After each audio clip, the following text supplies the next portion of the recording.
예, 안녕하십니까. 설교 해설 시간입니다. 어저께 오랜만에 우리 교회 와서 예배 드리는 어떤 분이 하는 이야기가 이렇습니다. 좀 멀리 계세요. 대구선교 아카데미 사이트에 들어와서 혹은 유튜브 이걸로 이 강독 이런 거 해설, 설교 해설 이런 것도 보는데 유튜브로 올라와서 좋다고 하는데 근데 카메라가 너무 위에서 밑으로 비추니까 목사 이 이마하고 뭐 이런 거 보인다. 머리하고 조금 낮춰갖고 카메라 각도를 좀 잘해서 이렇게 정면으로 볼 수 있도록 해야 되지 않냐. 좀 조정을 해봐라. 그래 야겠습니다. 좀 그렇게 보이긴 하죠. 근데 여기 제가 지난 봄에 여름인가? 봄, 여름 그 사이에 새로 구입한 이 일체형 컴퓨터에 카메라가 달려 있습니다. 근데 카메라가 이 화면 저 꼭대기에서 이렇게 좀 내려 비쳐요.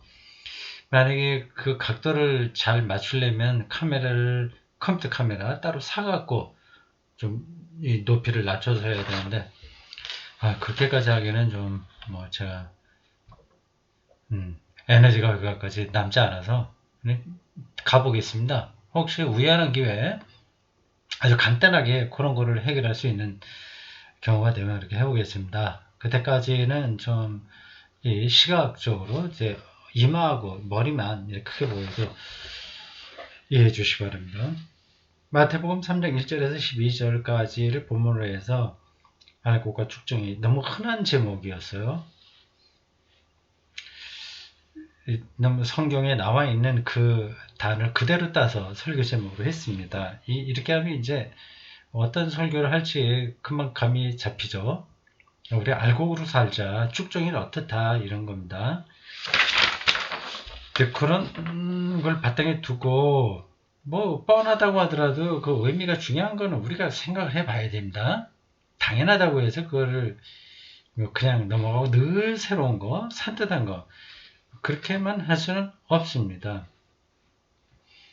어저께 설교 내용 중에서 한두 번이 아니라 한 번쯤 이렇게 더 짚어야 될 부분들을 얘기해 보겠습니다. 세례요한과 예수의 그 메시지가 첫 번 메시지가 똑같았습니다. 원래 똑같이 그렇게 얘기하지는 않았겠지만 성서 기자들이 볼 때 혹은 초기 기독교 안에 전통적으로 내려온 그 전승에 의하면 같은 걸 이야기했다고 하는 거죠. 세례요한이 광야에서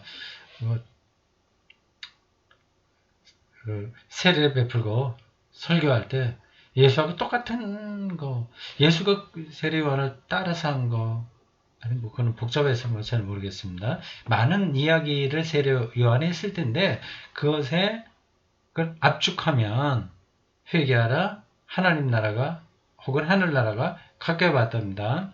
근데 공교롭게도 아니 공교로운 게 아니라 성서 기자들의 의도가 거기 들어있는 거죠. 신학적인 방향성이 있는 거죠. 예수도 똑같이 전한 겁니다. 회개하라 하나님 나라가 가까이 왔다. 해 바실레이아 두테우 바실레이아 통치 나라입니다. 그거는 하늘나라는 그 하늘하고 하나님의 그 단어만 바꾸고 다르고 나라라고 하는 건 똑같은 겁니다. 바실레이아가 그 핵심이에요. 바실레이아. 거기에 이제 톤 우라논을 붙이냐? 톤 우라논 톤은 이제 정관사 이격에 해당합니다. 그래서 하늘의 나라 혹은 투 데우 하나님의 나라 이렇게 돼 있어요. 정말 똑같은 이야기입니다. 세례 요한과 예수가 이렇게 마태복음에 의하면 첫 번 음성은 똑같았습니다. 회개하라 하나님 나라가. 근데 이렇게 똑같았다고 하는 거는 이거는 우연한 게 아니라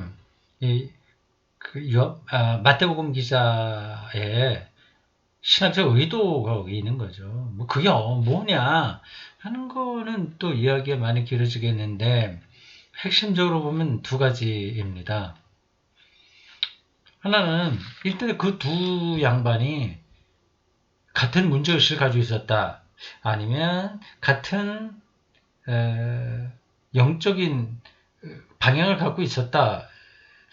그래 볼 수 있습니다. 하나님 나라를 향한 거죠. 하나님 나라 가까이 왔다. 이제 그게 같은 방향으로 세례요한과 예수가 바라봤다고 하는 게 한 이유고요. 또 하나는 세례요한의 제자들이 초기 기독교에 상당한 영향력을 행사했다는 겁니다. 그 세례요한의 신학적인 그 무게를 기독교가 포기할 수 없는 거예요. 포기한다기보다도 조금 낮추어 볼 수 없습니다. 만약 세례가 기독교 안에 종교 의식으로 들어오지 않았습니까? 그건 세례요한의 제자들이 있었기 때문이고, 그렇다고 봐야 됩니다. 이거 별로 그렇게 중요한 거 아닌데 잠깐 길어지네요. 줄이겠습니다. 이게 좀 특이해서 그런 겁니다. 초기 기독교인들에게 딜레마가 있었죠. 예수가 세례를 받았다고 하는 건 명백한 역사적 사실입니다. 그걸 부정하진 않아요. 근데 이게 말이 안 되는 거죠. 하나님 아들이고 그리스도인데 어떻게 세례 요한에게서 세례를 받냐 하는 겁니다. 세례는 죄를 이제 씻긴다 그런 의미가 있죠. 예수는 죄하고는 거리가 있죠. 그리스도가 어떻게 세례 받냐 하는 겁니다. 이 딜레마가 있었던 거예요. 결국 초기 기독교가 찾아낸 길은 이 해결의 길은 이겁니다. 세례 요한은 예수의 선구자다고 하는 겁니다. 그게 이제 해결의 길인 거죠. 그 선구자이기 때문에 예수가 세례 요한에게 세례를 받을 수는 있는 거예요. 그러나 세례 요한은 예수를 능가할 수는 없습니다. 스탠스가 아주 미묘한 거죠. 자칫하면 세례를 준 사람이 더 우위에 있어야 되잖아요. 영적으로 보더라도. 근데 그거는 초기 기독교에 용납할 수 없는 거예요. 그렇다고 해서 세례 요한의 위치를 부정할 수는 없는 거예요. 그래서 선구자다. 길을 안내했다. 이제 그런 것들을 세례 요한과 예수의 차이점과 그리고 연결되는 점, 세례받았다고 하는 것 등등 그런 것에다가 하나님 나라가 가까이 왔으니 그쪽을 향해서 방향을 돌려라 메타노이아를 똑같이 전했다. 그런 거를 거기 얘기한 거죠. 마태복음만 아니라 사실은 뭐 다른 복음서들도 비슷하게 얘기합니다. 근데 마태복음은 아주 명시적으로 딱 그렇게 두 사람의 첫 메시지를 헬라어로도 토시 하나 다르지 않도록 딱 맞춰서 똑같다고 얘기를 하네요. 아주 재밌었습니다. 심판도 그런 관점에서 얘기하는 겁니다. 지금 우리가 본문으로 선택한 그 이야기는 예수님의 이야기가 아니라 세례 요한이 한 이야기예요. 세례 요한이 심판에 대해서 얘기를 했습니다. 하나님 나라는 심판과 결속되어 있어요. 어저께 제가 설교에 중요한 거 많이 얘기했군요.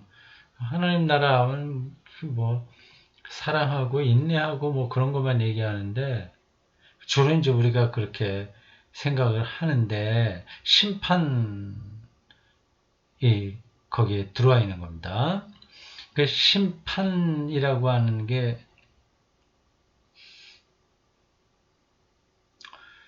우리는 옥황상제처럼 한 어떤 존재가 이 사람 착한 놈 아닌 놈 이거 다 구분하고 지옥불에 던지거나 아니면 천국으로 보내거나 그렇게 생각하지 않습니까? 그래서 거기 구원에서 심판에서 버려질까봐 전전긍긍하지 않습니까? 어떤 목사들은 그거를 파는 무기로 쓰는 거죠.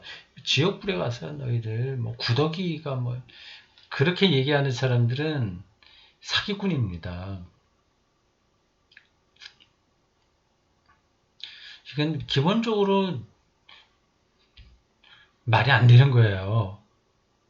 이 말이 안 되는 거를 우리가 어떻게 극복하냐 이건데 이게 좀 그 신앙적이고 신학적인 그리고 영적인 통찰력이 좀 필요합니다. 하나님은 창조자신데 그 하나님이 자기가 만든 그 인간들의 상당 부분들이 기독교인이 아니라고 하는 이유로 혹은 뭐 흉악범이라고 하는 이유로 영원하게 지옥불에 가서 고통당하는 것을 받아들이신다? 그건 말이 안 되는 거죠. 그러면 모두들 다 구원하신다? 뭐 잘못한 것도 뭐 아무 문제가 없다? 그것도 또 말이 안 되는 겁니다. 이건 우리가 100% 정확하게 알 수가 없습니다. 근데 이게 뭘 얘기하려고 하느냐는 그 핵심을 알아야죠. 지옥불을 얘기하는 거는 사람을 두렵게 하려고 하는 것이 아니라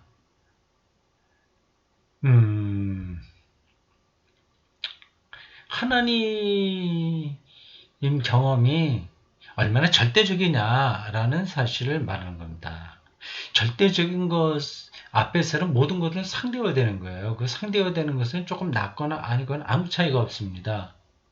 지옥불이 더 뜨거운 데 들어가거나 덜 뜨거운 데 들어가나 아니면 지옥불은 아니라고 하더라도 그냥 평소처럼 그냥 사는 삶이라고 하더라도 하나님과 함께하지 않으면 이건 다 지옥인 거예요. 그러니까 자꾸 우리 머릿속에 지옥을 구더기, 불, 뭐 이런 고통스러운 거 그걸 생각하면 안 됩니다.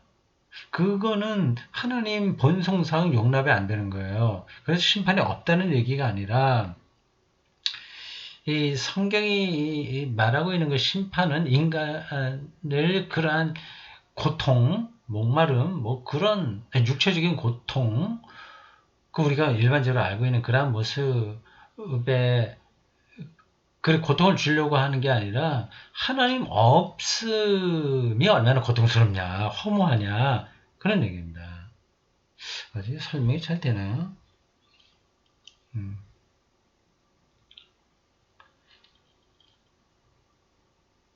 저는 어저께 이 알곡과 쭉정이 이야기를 두려움이 아니라 물론 마지막 부분에서 내가 두 가지를 생각한다.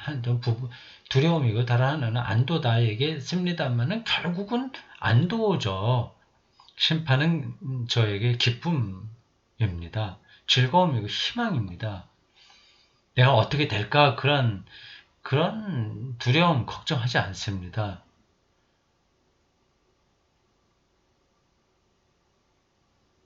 복음서가 이야기하고 있는 특별히 예수를 통해서 일어나는 모든 사건들은 다 복음이라고 생각합니다.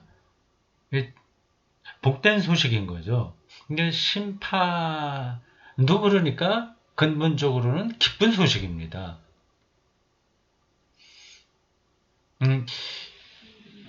그게 이제 왜 그러냐 그런 것들을 좀 생각을 해야 되는데 그런 것 없이 그냥 아니 예수 믿었으니까 이리 와, 넌 저리 가, 뭐 이렇게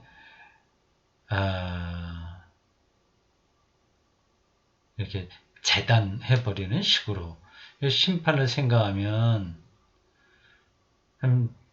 기독교 신앙을 희화화하는 거죠.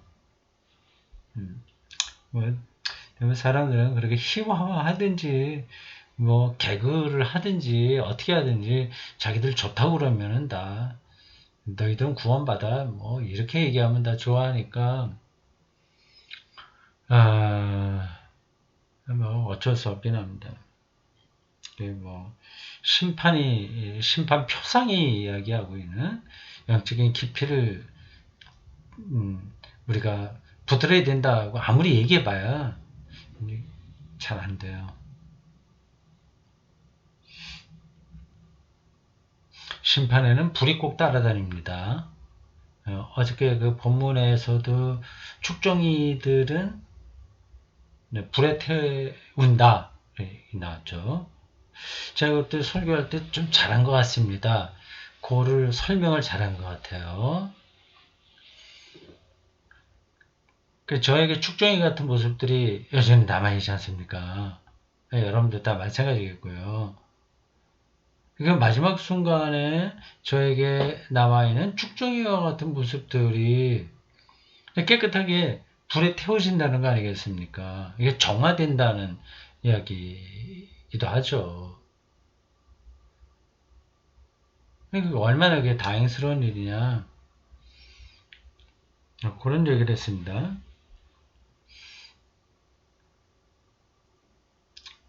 그게, 어, 이런 것도 좀 직접적인 얘기가 아니라 은유, 메타포, 종교적 메타포입니다. 근데 어느 부분이 축정이고 뭐 그런 것들을 눈으로 봐서 어떤 푸주간에서 그 사람이 뭐 살을 이쪽 저쪽 오려내 갖고 이거는 뭐 살코기, 이거는 뭐 무슨 살 이렇게 하는 것처럼 우리를 그렇게 구분할 수는 없는 거 아니겠습니까?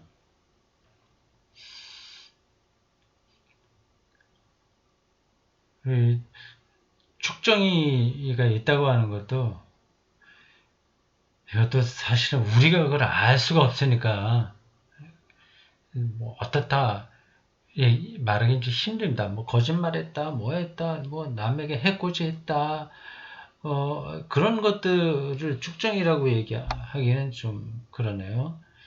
그럼 축정이가 아닌 것도 아니지만 그런 정도의 문제는 아닙니다. 더 근원적인 거죠. 결국 이거는 다 이렇게 모아보면 하나님과의 관계입니다. 하나님과 함께 하는 삶. 그게 이제 알곡인 거죠. 하나님과 함께 하는 삶이 뭐냐. 그런 것도 더 생각을 해야 되는데, 두 가지로 좀 구분해서 설명해 볼까요? 그러니까 설교를 하더라도 이게 모든 걸 거기서 설명할 수 있는 게 아닙니다. 미진한 게 다 남아 있어요. 더 이제 그게 나아가서 더 설명도 되고 이해가 돼야 됩니다.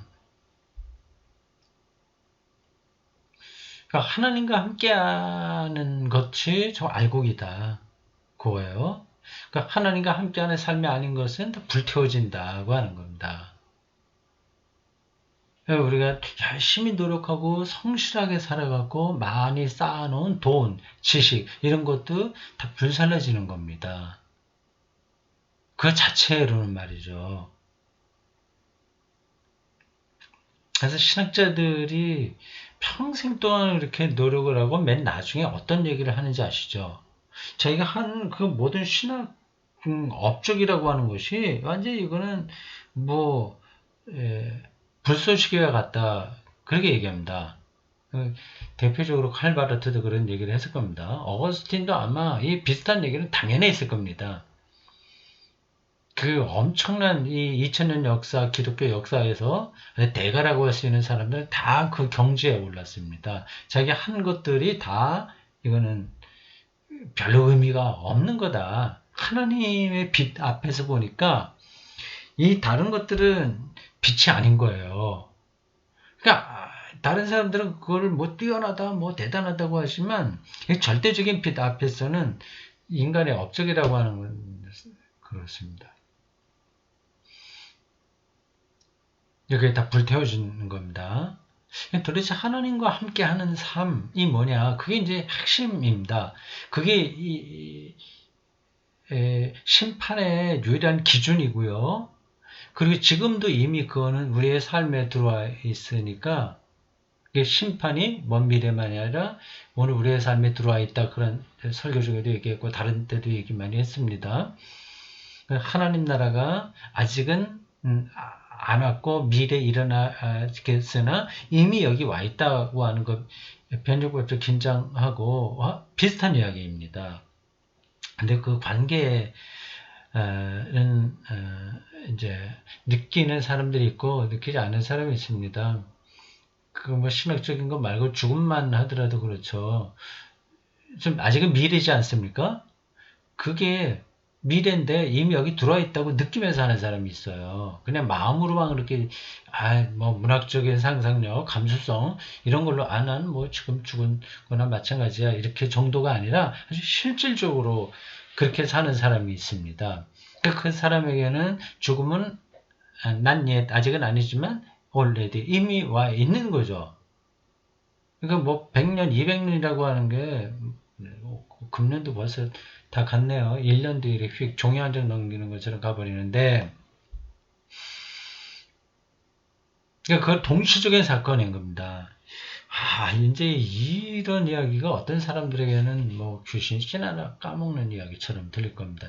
야, 이 세상이 지금 얼마나 살기 힘들고 뭐 그런데 뭐 죽음과 이 현재가 동시적인 사건이야. 지금 난그 힘들어서 죽겠다. 아니면 뭐 다른 할 일이 많아서 참 많은데 뭐 그러냐 그런 얘기를 할 수 있을 겁니다. 그건 여기서 그렇게 말할 더 설명하지는 않겠습니다. 그런 사람들이 많지는 않죠. 일단 어느 정도 알고 있긴 합니다. 그 죽음과 현재 살아있는 것을 동시적인 사건으로 딱 붙들고 실질적으로 살아낼 수 있는 사람이 이제 영성가, 뭐 도사, 도의 세계로 들어가니까 성령 충만, 감리교 창시자인 요한 웨슬리의 표현을 빌리면 크리스천 퍼펙션, 뭐 성화된 사람 이렇게 말할 수 있습니다.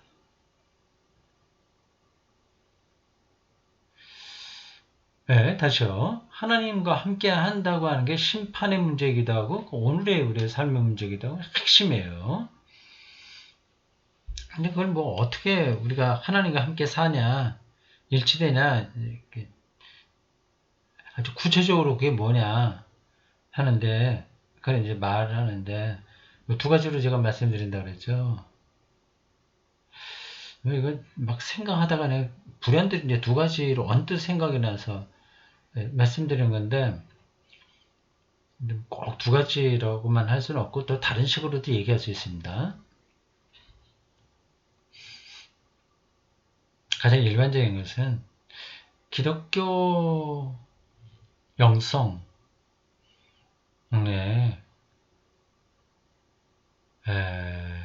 범주 안에 들어가서 사는 겁니다. 이 표현이 어떨지 모르겠네. 기독교 신앙 안에 머무는 거죠. 예배 드리고 뭐 등등등등 경건 생활 있지 않습니까?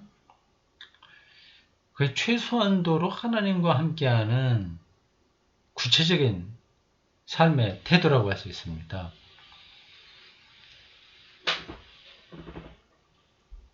그 신앙생활은 중요한 겁니다. 교회 신앙생활.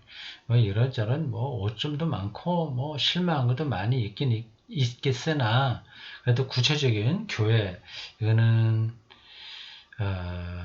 소중하게 생각해야 됩니다.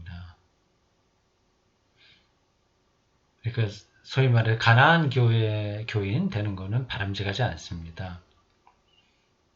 자기가 얼마나 교회를 열심히 다니냐는 건 둘째 문제예요. 어디 적을 두고 거기에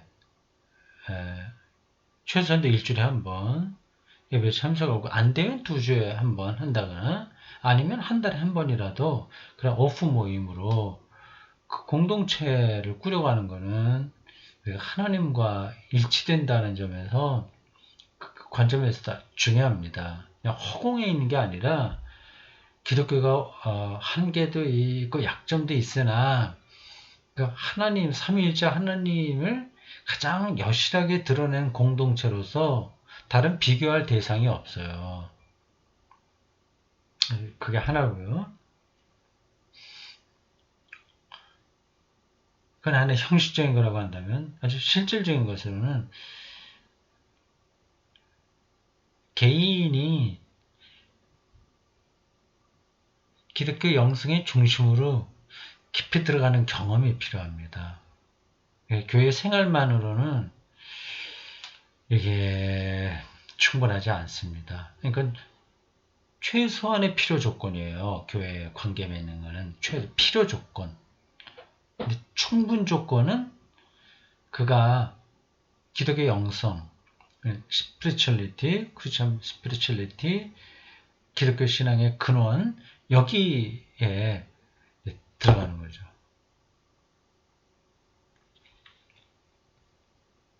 그게 뭐냐. 뭐 늘 대구수 아카데미에서 하는 얘기는 그거를 붙들려고 하는 거니까 제가 여기서 또 말할 필요가 없겠죠. 뭐 가장 간단하게 창조다.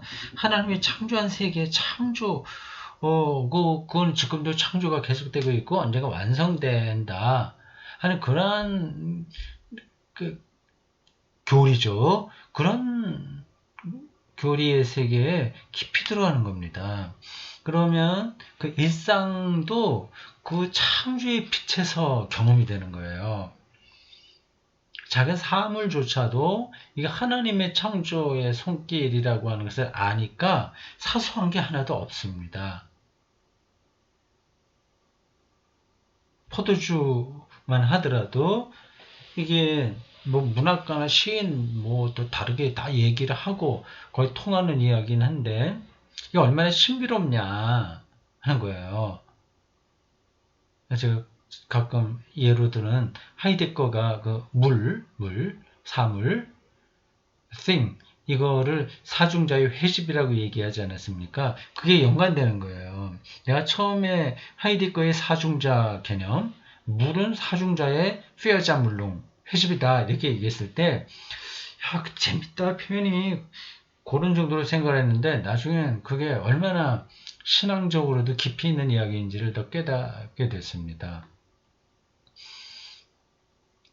이 포도주 안에 포도주만이 아니라 뭐 신발도 그렇고 뭐 모든 것들이 사실 다 마찬가지입니다.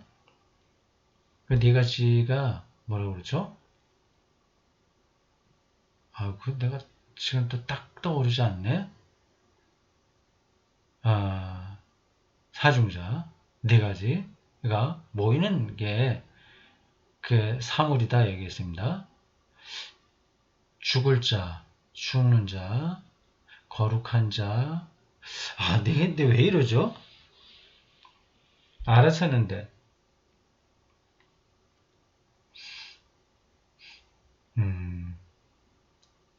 예, 그런데 핵심적으로 이런 겁니다. 우리가 사소하게 생각하는 그 사물, 아주 작은 사물, 여기에 우주 전체가 있다는 겁니다. 이런 거는 뭐 다른 소설가나 시인들도 많이 이야기한 바이죠. 그거를 하이데거는 자기의 존재 철학을 통해서 잘 풀어준 거죠. 그런 깊이로 들어가는 게 하나님의 창조 영성을 붙드는 겁니다. 우리에게 이제 그런 눈이 열려야 되죠. 성찬주식을 할 때 빵과 포도주, 이게 그리스도의 몸값이다. 이게 다 연관되는 이야기입니다.